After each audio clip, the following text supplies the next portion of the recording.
sans faire l'histoire.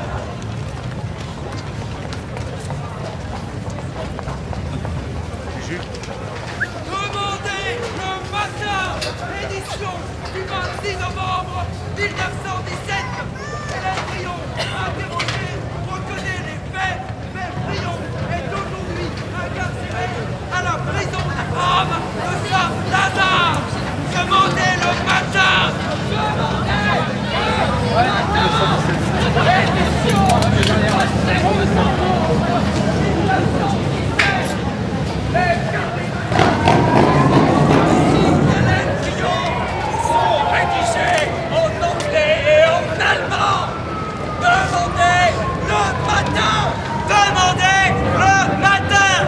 Édition du 12 décembre 1917. La justice militaire refuse de se déclarer incompétente dans l'affaire Hélène Brion. Ses proches interrogés et perquisitionnés par les autorités. Demandez le matin. Demandez le matin. Et décembre 1917, l'affaire Hélène Brion a été dessaisie en faveur de la juridiction militaire. Demandez le matin.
Le premier conseil de guerre est présidé par le colonel Maritz.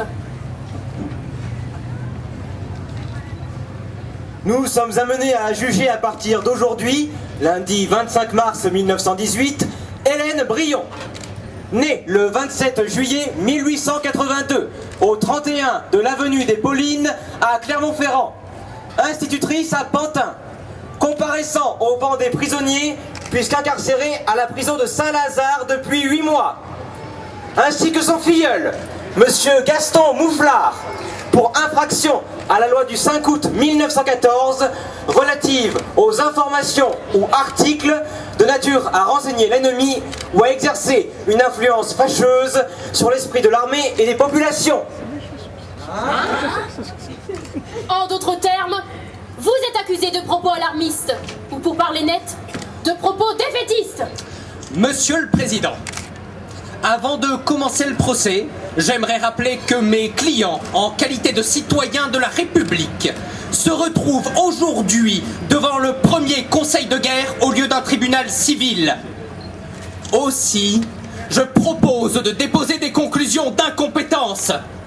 Maître Bloch, il faut tout d'abord que le conseil entende le rapport signé par le capitaine Larcher et la flèche. Capitaine, nous vous écoutons. Il a été saisi au domicile d'Hélène Brion une véritable bibliothèque de pamphlets défaitistes. Il en résulte que la propagande, destinée à favoriser l'ennemi et à exercer une influence néfaste sur le moral de l'armée, fut des plus actives. Elle s'exerça notamment par la diffusion de 2 brochures les instituteurs syndicalistes et la guerre et la conférence de Timmerwald. Enfin, Monsieur Gaston Mouflard, soldat, distribuait plusieurs tracts rédigés de la main d'Hélène Brion. Allons, camarades, ne cherche pas ton ennemi de l'autre côté de la frontière. Cette phrase cueillie entre mille semblables suffit à caractériser le genre de propagande à laquelle se livraient les deux complices. Bien, merci capitaine. Mademoiselle Brion, qu'avez-vous à répondre? Oui, je suis féministe et je milite aussi dans toutes sortes d'organisations. C'est vrai, j'ai cru, lorsque je militais au début de la guerre pour la section française de l'Internationale ouvrière, entraînée comme tant d'autres, j'ai cru à la guerre du droit et de la justice.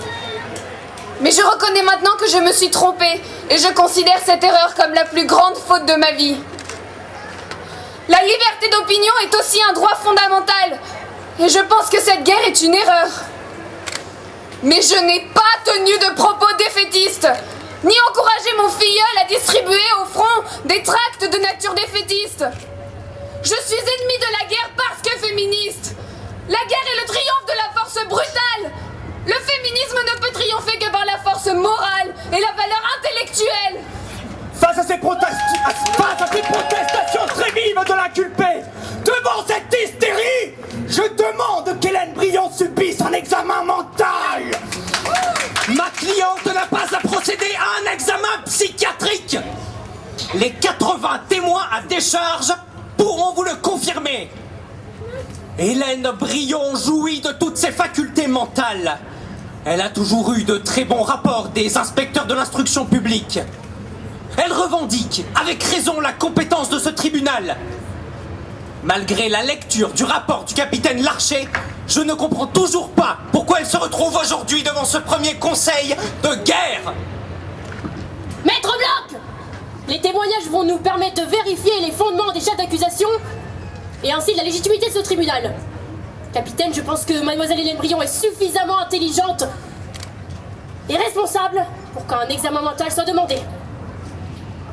Colonel Demeure, vous siégez au fauteuil du réquisitoire public. Vous pouvez appeler vos témoins.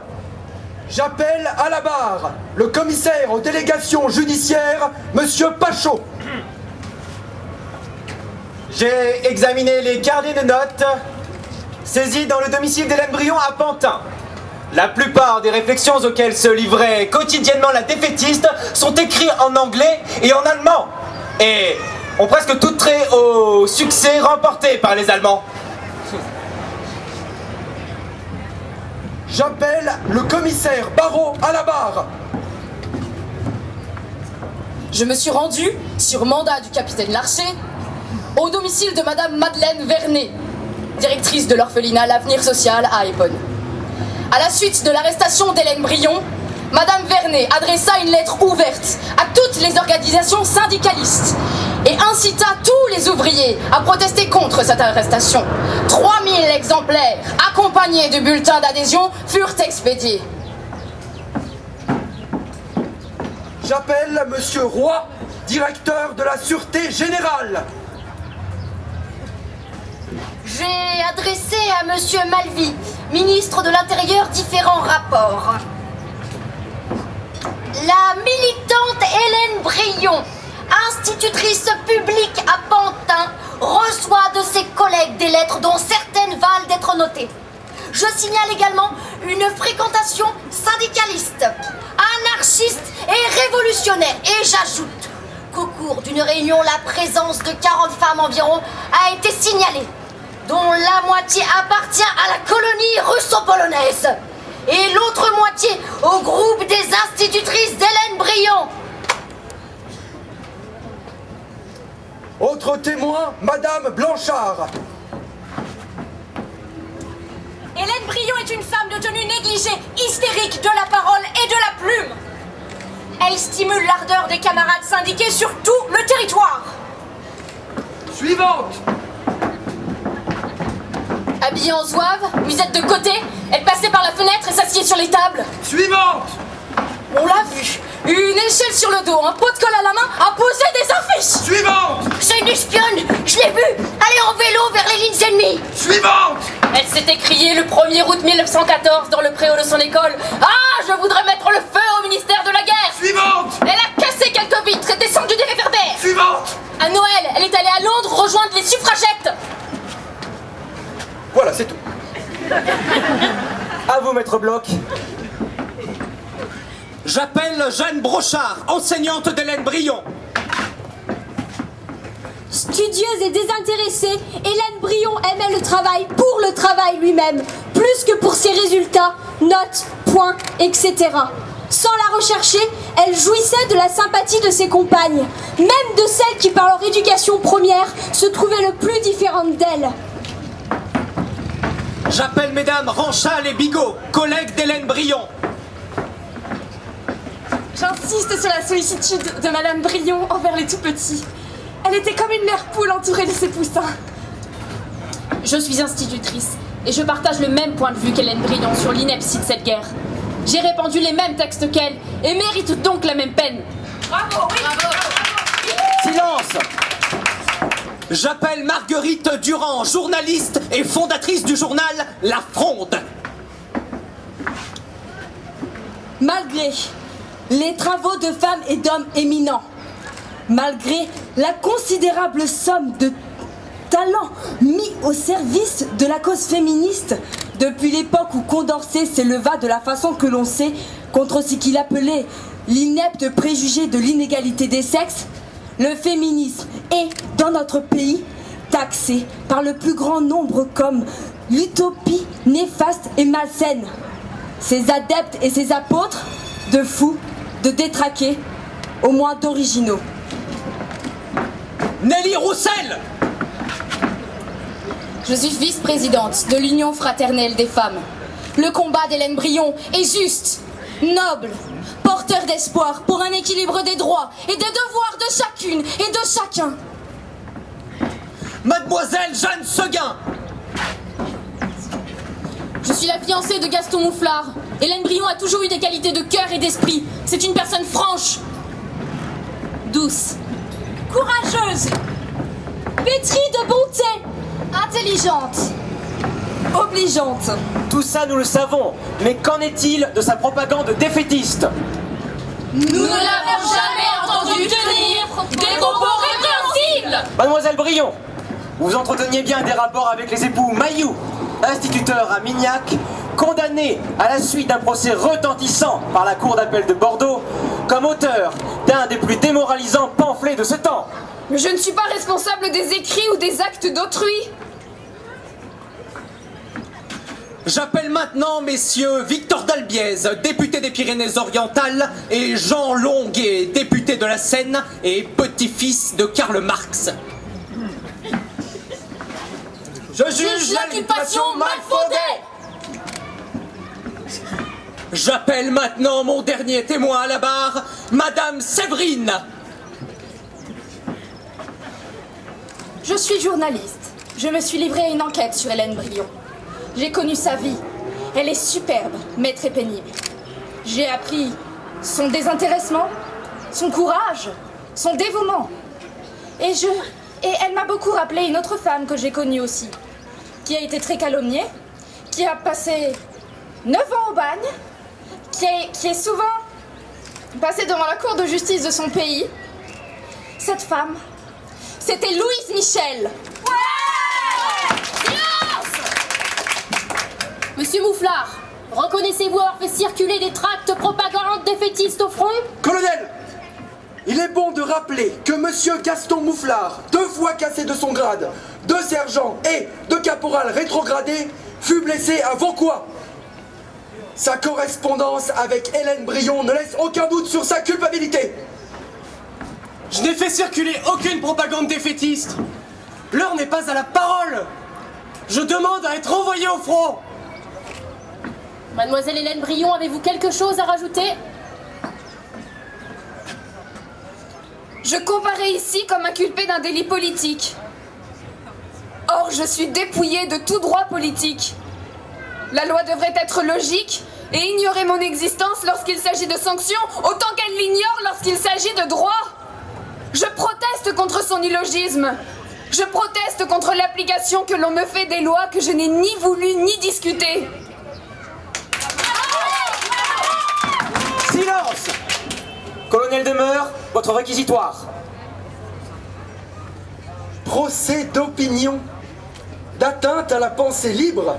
Non, certes. Les faits reprochés à Hélène Brion et à Gaston Mouflard sont-ils, oui ou non, de nature à énerver la défense nationale? Le procès est là, et n'est que là. On nous envoie des écrits, disent les soldats, qui nous donnent le cafard. Ce n'est pourtant pas le moment. Ces écrits, qui les envoyait? Hélène Brion. Les carnets intimes saisis chez elle nous la montrent en parfait accord avec les défaitistes les plus ardents. Voilà le fruit de ces excitations coupables que vous connaissez. Nos camarades du front vous demandent d'en faire justice. Vous ne faillerez pas à ce devoir. Maître Bloch, votre plaidoyer. Ces brochures ont toutes été imprimées à Paris. C'était là un secret de polichinelle. Il ne s'est pas tenu une réunion de socialistes où l'on ait distribué ces brochures à foison. Si elles étaient répréhensibles, pourquoi ne les avez-vous pas arrêtées? Êtes-vous donc à ce point désarmés? Vous avez la loi sur l'état de siège. La police est à vos ordres et vous n'avez rien fait?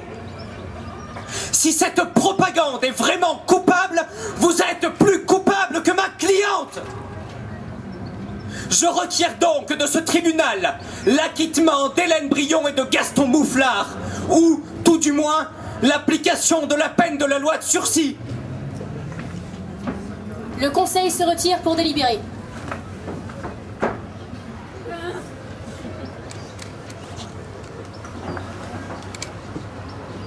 Le conseil rend son jugement.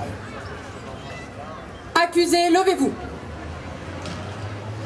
À l'unanimité, Hélène Brion et Gaston Mouflard sont déclarés coupables. En conséquence, Hélène Brion est condamnée à 3 ans de prison et Gaston Mouflard à 6 mois de la même peine. Le sursis est accordé aux 2 condamnés. La séance est levée.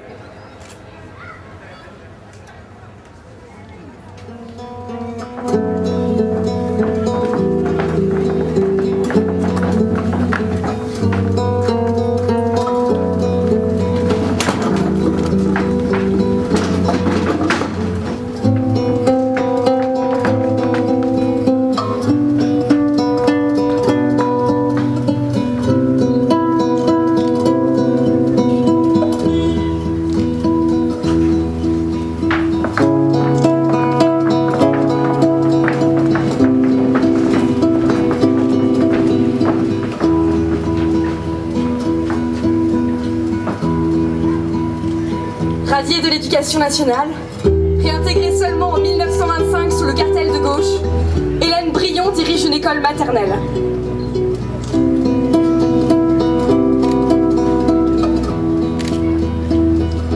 Elle a fait un rapide passage au PCF de 1920 à 1921, pour autant que les dates soient exactes. Elle a rédigé un livre jusqu'ici inédit pour raconter son voyage en Russie, Choses et gens de Russie rouge.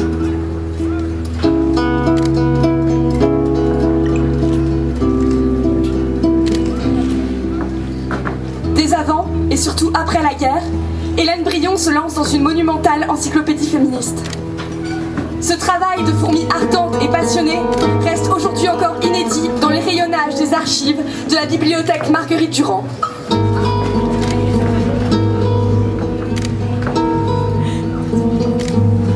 Elle meurt en 1962, complètement oubliée, à Henry, près de Cergy.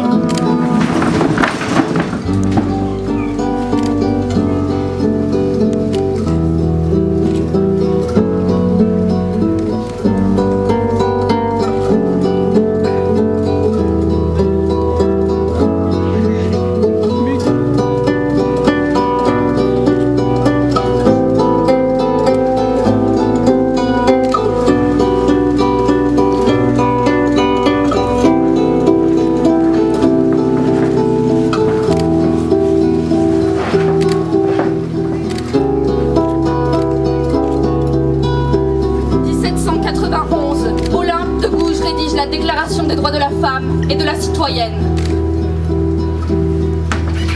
1920, la loi assimile la contraception à l'avortement qui est considéré comme un crime.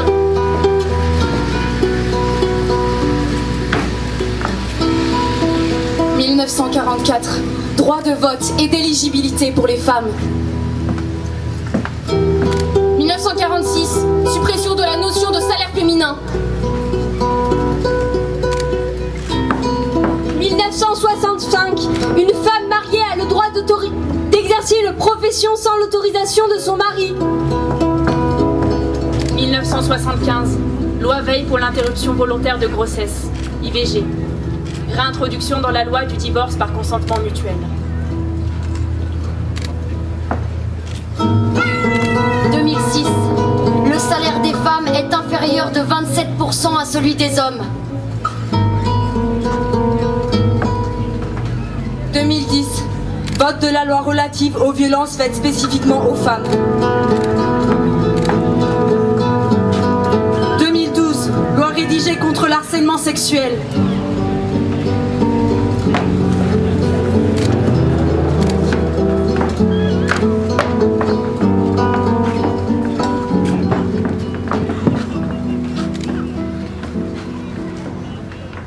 'Aujourd'hui, en France, certaines femmes sont contraintes de se prostituer pour arrondir leur fin de mois. Alors que l'avortement était un droit accordé à toutes les femmes en France, de nombreuses voix s'élèvent toujours contre cette liberté. De nos jours, beaucoup trop de femmes sont encore mariées de force. Pourquoi différencier le droit des femmes de celui des hommes? Une femme sur 10 en France est victime de violences conjugales. Aujourd'hui encore, dans certains pays, l'absence de législation envers la violence contre les femmes garantit aux auteurs de ces actes une impunité totale. Jules Renard disait « Féminisme. Oui, je trouve cela convenable, avant de faire un enfant à une femme, de lui demander si elle veut. » L'excision est encore pratiquée de nos jours.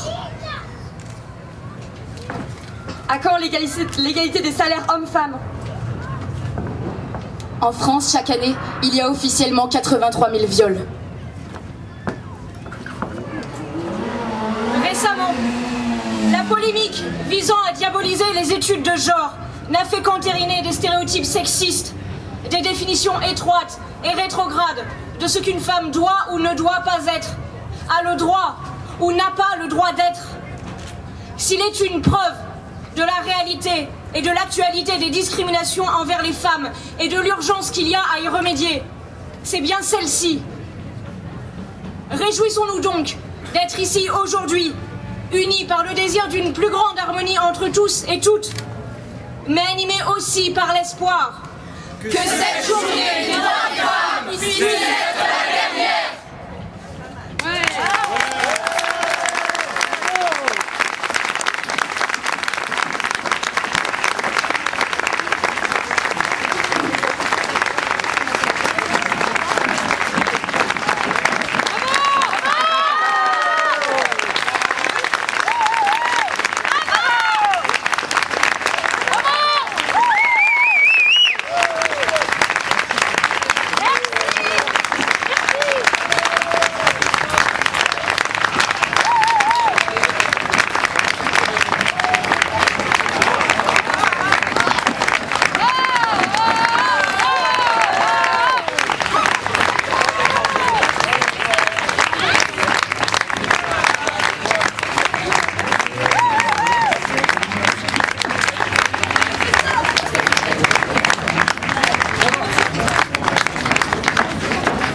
Et merci beaucoup à Christophe, Uriel et à Anne-Lise.